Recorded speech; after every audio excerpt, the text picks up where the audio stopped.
मंगला गौरी व्रत श्रावण मास में आने वाले सभी मंगलवारों को किया जाता है। इस व्रत में गौरी जी के पूजन का विधान है। चूंकि यह मंगलवार को किया जाता है, इसीलिए इसे मंगला गौरी व्रत कहा जाता है। मान्यता है कि मंगला गौरी व्रत को करने से वैवाहिक जीवन से जुड़ी समस्याएं खत्म होती है और संतान सुख की प्राप्ति होती है। आज के दिन मंगला गौरी व्रत कथा अवश्य पढ़नी या सुननी चाहिए और दूसरों को भी सुनानी चाहिए। इससे जीवन में कभी भी किसी प्रकार का कष्ट नहीं आता है और सदैव भोले बाबा और माता पार्वती की कृपा बनी रहती है। तो चलिए सुनते हैं मंगला गौरी व्रत कथा। एक समय की बात है, एक शहर में धर्मपाल नाम का एक व्यापारी रहता था। उसकी पत्नी आकर्षक और गुणवान थी। उसके यहां किसी भी चीज की कोई कमी नहीं थी, परंतु उसके कोई संतान न होने के कारण वह बेहद दुखी रहता था। वह व्यापारी और उसकी पत्नी दोनों माता पार्वती के अनन्य भक्त थे। दोनों प्रतिदिन पास के मंदिर में जाते और माता गौरी की पूजा अर्चना करते। साथ ही प्रत्येक मंगलवार को मंगला गौरी व्रत रखते थे।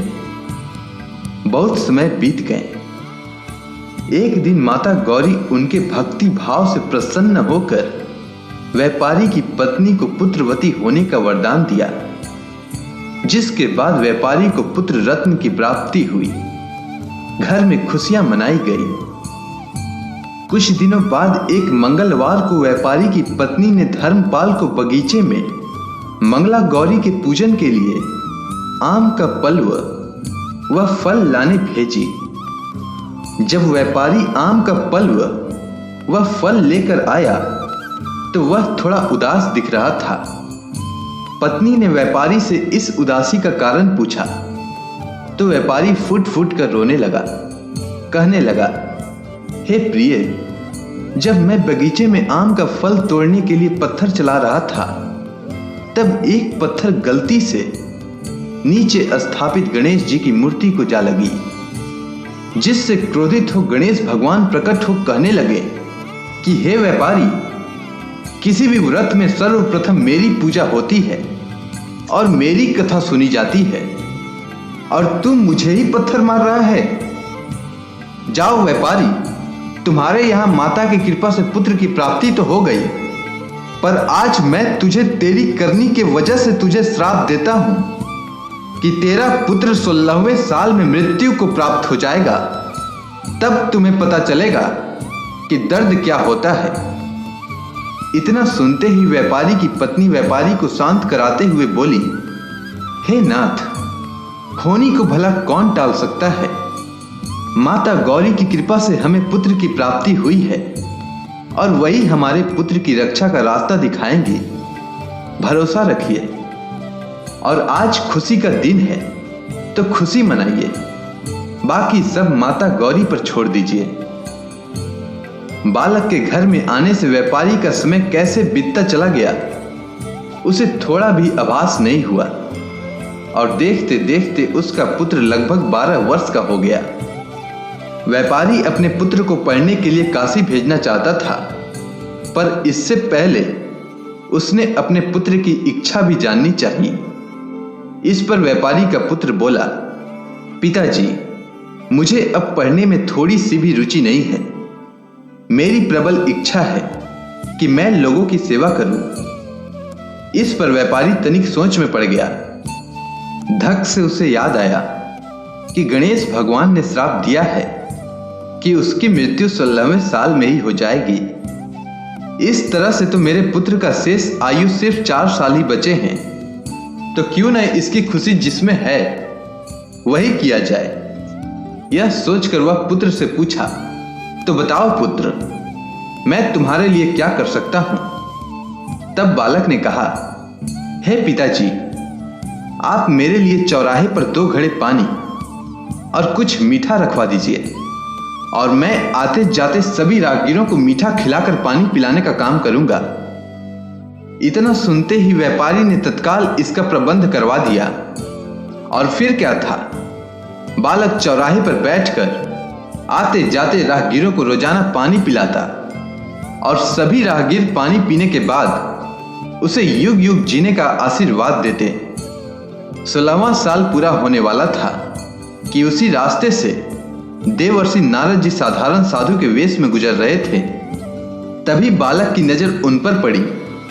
बालक दौड़कर उनके निकट पहुंचा और उनसे बोला, हे साधु महाराज, तनिक मुझे भी अपनी सेवा करने का मौका दीजिए।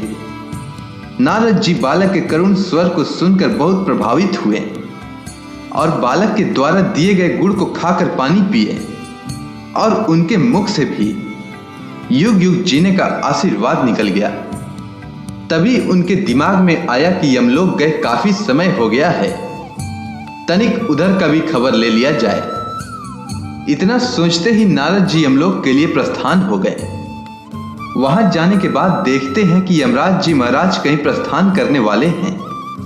तभी उनसे रहा नहीं गया, उन्होंने पूछ ही डाला कि महाराज, लगता है आप कहीं जाने के लिए तैयार हैं। इस पर यमराज जी बोले कि हाँ मुनिवर, आप बिल्कुल ठीक समझे। मैं पृथ्वी लोक पर एक बालक के प्राण हरने जा रहा हूं। तभी नारद जी ने पूछा, बालक, इतनी कम उम्र में भला ओ क्यों? क्या उसका प्राण हरना इतना आवश्यक है? तब यमराज जी ने बताया कि एक व्यापारी का पुत्र है जो कि भगवान गणेश द्वारा श्रापित होने के कारण अल्प आयु है और उसकी मृत्यु 16वें साल में निश्चित है और आज उसका 16वां साल पूरा होने वाला है। पर आज भी वह बालक अपने मृत्यु से बेखबर राहगीरों को मीठा खिला रहा है और पानी पिलाकर उनकी सेवा कर रहा है। इतना सुनते ही नारद जी का माथा ठनका और बोले, आप कहीं व्यापारी धर्मपाल के पुत्र के बारे में तो नहीं कह रहे हैं? तब यमराज जी ने कहा कि आप बिल्कुल ठीक समझ रहे हैं महर्षि नारद। इतना सुनते ही नारद जी ने कहा, यह तो असंभव है महाराज। मैंने भी उस बालक की सेवा प्राप्त की है और मीठा खाकर पानी पीने के पश्चात उसे युग युग जीने का आशीर्वाद भी देकर आया हूं। भला एक ऋषि की वाणी कैसे असत्य हो सकता है?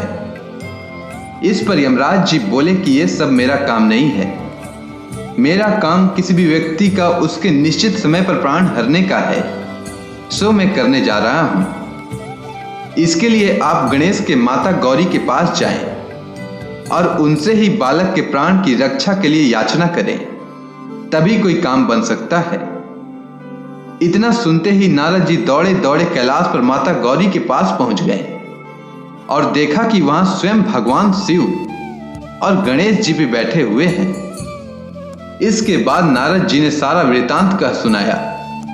इतना सुनते ही माता गौरी ने कहा, ये तो घोर अनर्थ हो जाएगा कि एक ऋषि का दिया हुआ आशीर्वाद असत्य हो जाए, पर गणेश का दिया हुआ श्राप भी व्यर्थ नहीं जा सकता। अतः इस समस्या का एक ही समाधान है कि पृथ्वी पर एक महिला है जो मंगला गौरी का व्रत करती है, जिसके फल स्वरूप उस महिला की पुत्री के जीवन में कभी भी वैधव्य दुख नहीं आ सकता है। यदि उस युवती के साथ धर्मपाल के पुत्र का किसी प्रकार विवाह हो जाए तो उस बालक के सर से मृत्यु का साया हट जाएगा। इतना सुनते ही गणेश भगवान मंद मंद मुस्कुराते हुए माता गौरी से बोले, आप धन्य हैं माता। किसी के प्राण कैसे रक्षा करनी है यह कोई आपसे सीखे। और अपने स्थान से उठकर गणेश भगवान माता गौरी के चरणों में सर झुकाया। फिर क्या था, नारद जी ने व्यापारी के पास जाकर उसके पुत्र के प्राण की रक्षा का उपाय बताया और फिर व्यापारी ने आनंद फानन में उसने अपने पुत्र का विवाह उस युवती के साथ कर दिया और इस प्रकार माता गौरी की कृपा से व्यापारी का पुत्र दीर्घायु हो गया। अगर आपको यह कथा अच्छी लगी हो तो कमेंट सेक्शन में जय मां गौरी लिखना ना भूलें। धन्यवाद।